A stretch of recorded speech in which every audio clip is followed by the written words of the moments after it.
Hi, good afternoon. I'm here with Victoria Tomlinson from Next Up. How you doing, Victoria? I'm doing well, thank you, Mike. On a very dreary day, but we're going to cheer it up here.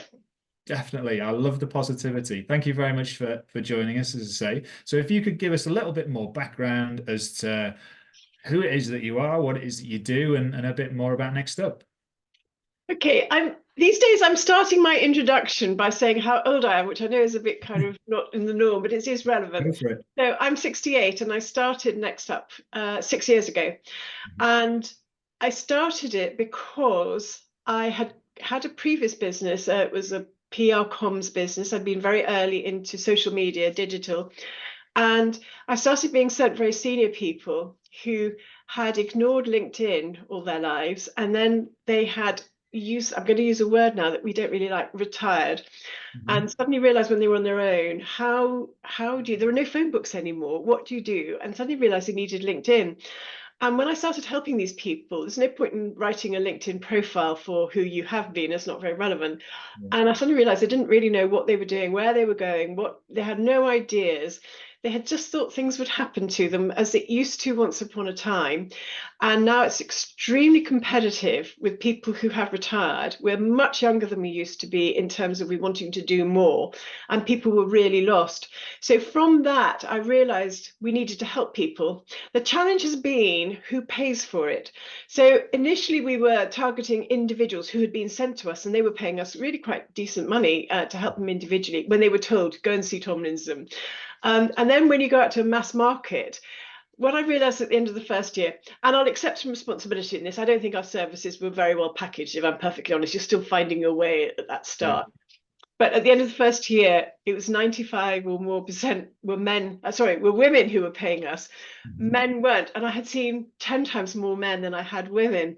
And I thought, well, that's a rubbish business model. So fast forward, we now have, I won't go through all the painful times, including COVID, which was a nightmare, but we now have two products. So the first one, we run workshops for partners in professional firms pre-retirement, anything between 6 months and 4 or 5 years before they're coming up to retirement. And it's all about ideas and what am I going to do? The World and His Wife talks about money, but actually the challenge for people is they have no idea how they're going to use their skills. Some people still need to earn money, but an awful lot, it's not about the money, it's just about doing something that feels useful and relevant. And the other side is we've created an online platform for corporates, and it was piloted by a major UK bank with 300 employees. And so we have taken all that online. So last year I became a tech entrepreneur at the age of 67. So Excellent. quite proud of that. Yeah. Awesome. So in terms of um, what kind of makes you different and stand out, is there anybody else doing this at the moment? No, not really. There are bits and pieces. There are quite a lot of coaches around. So you're in coaching, Mike.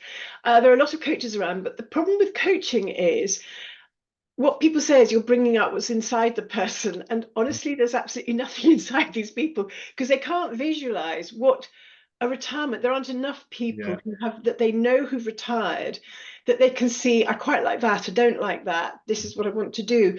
And in fact, we're getting coaches referring corporates to us to help them because they say once we bring in 20 external people on our workshops. It's absolutely amazing, including entrepreneurs for them to mentor. Excuse me, I've got a miserable cold here. Um, and they come out buzzing. So we pack them full of videos. They meet people. They see a headhunter who gives Mhm. them the reality that probably they're not going to get these non-exec roles that everybody dreams of. But we then show who would love their skills and how to go about that. So that's absolutely amazing and very energizing. And then the coaches can work with people after that to talk them through, well, how did you feel about these things and not these, etc. Is it helping with identity then? Is that kind of a Oh, big part? enormously. Well, I mean, you're absolutely spot on. So what I was seeing people who were clinically depressed, and these had been household names, some of them really senior, really successful. We're now helping everybody, but the issues are the same. You don't have to have been famous or in your eyes successful or not. It doesn't Yeah. really matter. You're quite right that when you I hate using that word retire because it's so irrelevant to what's happening these days. Transition. Um, Well, yeah, I hate that phrase too because I'll stay away from that one no, then. no, don't worry. But you lose overnight, and Mhm. people don't realize what a shock it's going to be. And we talk about that on the platform and in the workshops. That overnight, you're spot on. You lose your identity, you lose those connections, and people don't realize to what extent their socializing, if you like, is tied up with work. And you lose that sense of structure, the reason to get up in the morning, a Mhm. sense of purpose. So we're trying to help people understand the loss that they're going to face. And we talk about the bereavement curve because it is the equivalent of a bereavement, really. It's a massive loss. But then to show that, with bereavement, can be a difficult time, but actually you go through different phases before you get the acceptance, and then it becomes enthusiasm again. So we're trying to show them how to try things, and really it's hugely about trial and error. And we had some lawyers who said, can you help us deal with rejection and failure? And I thought that was quite insightful to anticipate how they might be feeling.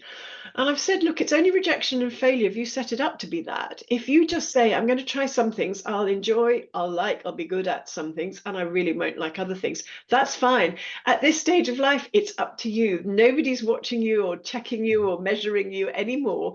It's purely what you want to do and what floats your boat, really. Awesome. So talking about that journey a little bit for other people, Mm. what's it been like for yourself to date? If there's one word you could describe it, and then maybe we go into a bit more detail after that. I think challenging, really.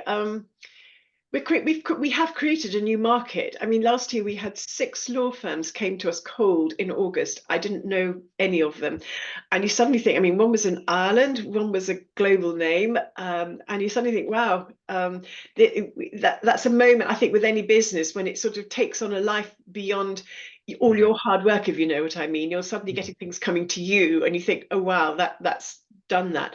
And it's no doubt people are now starting to talk in the professions, and I think there's sort of just starting to become a sort of expectation. What are we doing?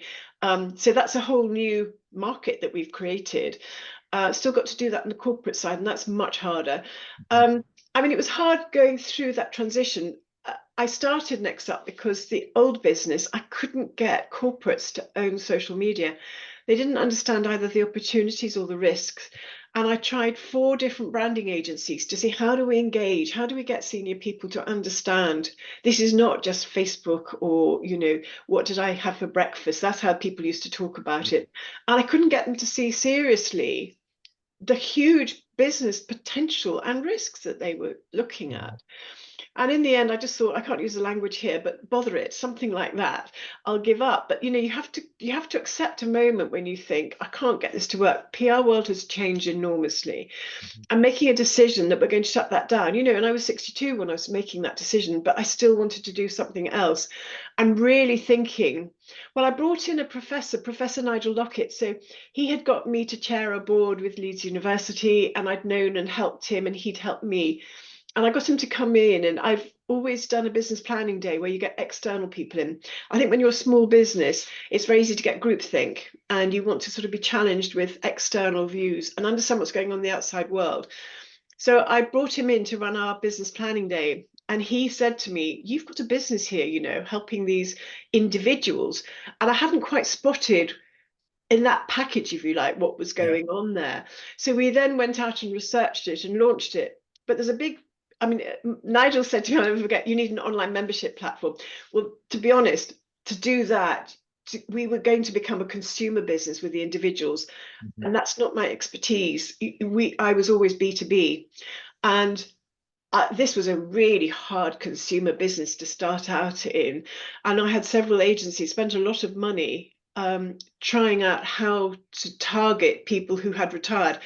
And when you get to the point when somebody said, shall we go and visit all the golf clubs? And you think, oh dear God, I can't do that. Not And for me. Yeah. recognizing that. But with the team, you have to, I carried the team forward from the Mhm. previous business through to this new one. And that was possibly more expensive than it could have been, but they had been really good with me. And I really valued them and their input. I'm not good on my own. Sandy, who's still with me, she's been with me 16 years. So she's Dutch. She's very good at saying it how it is. And we all need that as a small business owner. You know, Yes, you definitely. need people who kind of, I get all excited and she go, "Where's the money?" I think, "Oh, Sandy, just give me a break. Put It's going to through. be that." Yeah, yeah, That's the yeah. question. Yeah, exactly. But you need that in the business. And I really trusted them both. So they came with me. And that was hard. And, you know, good for them thinking there was going to be a future here and trusting me, that they weren't being mad, sticking with me. So that was quite hard, that transition. And then there was always clearly a market need, but Mhm. it's who pays for that. That's been our biggest challenge. And it still is to some extent, really, that there's an issue here. We're getting people to pay for people at the end of their careers, in their Yes. Yeah. corporate careers. Why should they care? Now, that's easier to do in professional firms where there's more of a collegiality, if you like, than Mhm. there is in a corporate. And these days, people come and go so quickly. You know, chief execs, you can have 3 chief execs in 5 years or something. There isn't Yeah. that kind of long-term loyalty that you used to have. Why should you look after employees? There's all sorts of societal reasons, and it's the right thing to do. And we talk about diversity, but we do not talk about there is massive age discrimination for the 50+ generation, and it's not being tackled. I've been trying to campaign on this. I'm not sure where the heck I'm going with it, if I'm honest.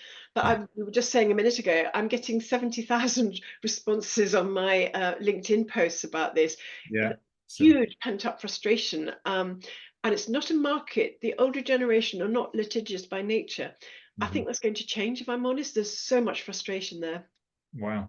Well, I was going to, one of the questions would be, what does the future look like and what do you see as the challenges going ahead? You've touched on some of it there. Hmm. Is there anything else in terms of where you see the business going Mm. and how you think it's going to develop to meet some of the challenges? I'm still trying to get a platform. That's partly, I don't think it's exactly ego, but you might challenge me about it being ego. I still want to have a platform that I build, scale, and sell. That's Yeah, still a dream, to prove that you can do it in your 60s, 70s, if you like. love that. Um, Yeah, why am I doing that? Is that a good enough reason for it? I don't know, because actually what's coming out is I've just spent a lot of time with some managing partners. I've got a dinner for a dozen of the world's largest managing partners of the world's largest law firms, getting together to discuss how we use alumni. So I think there's something here where actually this whole bit about using people who have retired to solve all sorts of problems in society. There are, you know, you don't have to have been senior for this. That's where we started. But actually, there's a massive issue here around all people. A lot of them still need to earn money. You know, this is not just because you fancy doing it. And we've got this nonsense going on. Jeremy Hunt and Mel Stride going on about we need to get the older generation off the golf course and back to work. They would love nothing more, but the employers won't employ them. So there's something here to tackle here around the whole issue of diversity. I mean, D&I, every corporate around has a huge team on D&I and looking at it, but they don't look at age and they don't measure it. And I think they'd be shocked if they did. So I think there's something here still to work around that.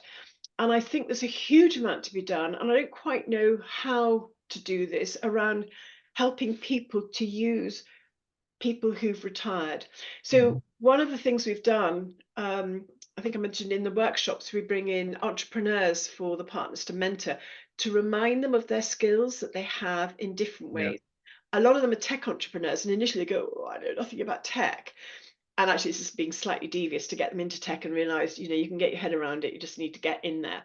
yeah, But what we're seeing is that they add such value. And I keep saying, look, these entrepreneurs, they know all they need to about the tech. What they haven't done is employed a team. They haven't gone into international markets. They haven't done all sorts of things that you just forget. You know, and you know the risks, and you know the questions to ask to help them, and you know people who know. So I've seen hugely that very often the person mentoring an entrepreneur thinks, I don't actually know the answers, but I know so and so. And they have a yeah, black book to die for. And they, of course, they can make the connections immediately. John, would you help? Mary, would you help? And people respond at that age easily. So there's something here.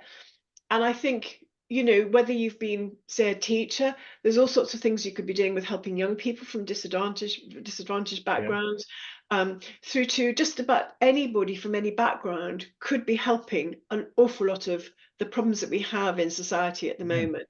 And they Brilliant. could, some might be paid and some might not be, but there's something, there's a, I've called it a generation of wasted talent, to be honest. And there's Yeah. something to be done there still.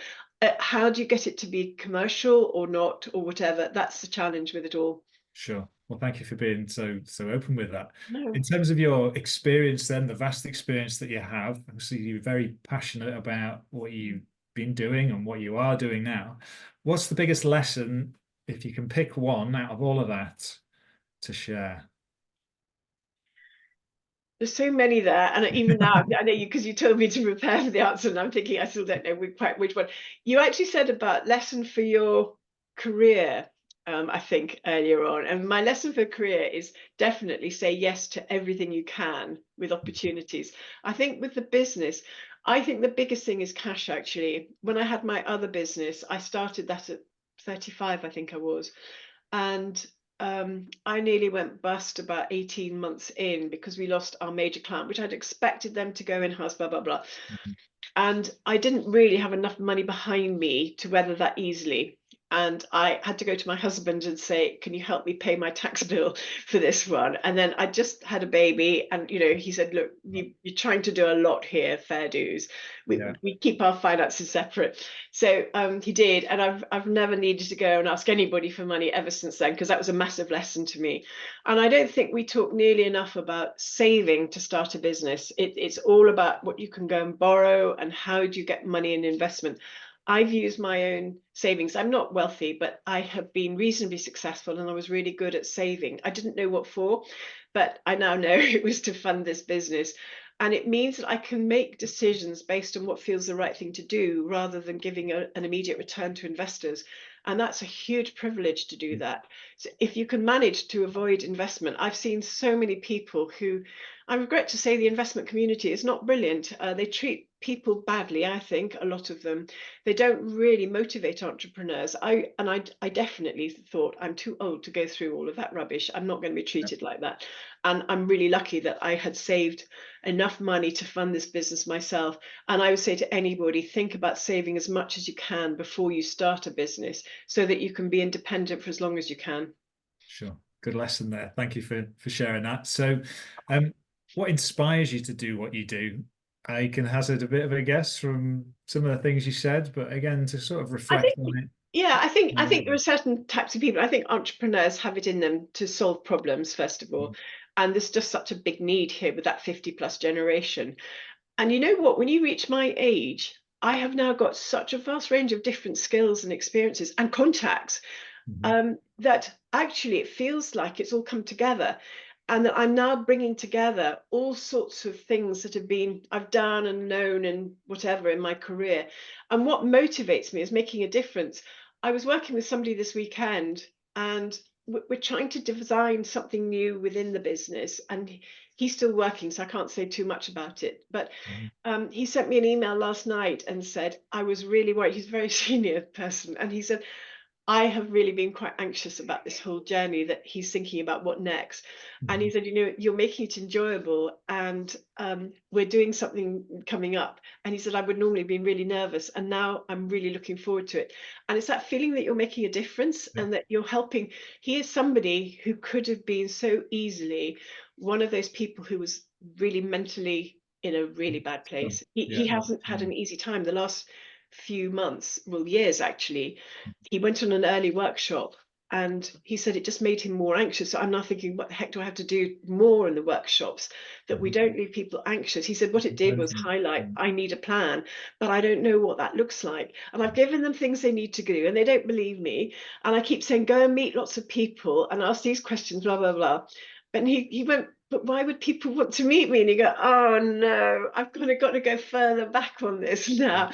So it is challenging, but I love it. And I love it when you get something like that and you can see individuals really. I know he's going to make a massive difference. We're not quite there yet, but it's going to be amazing when we get there.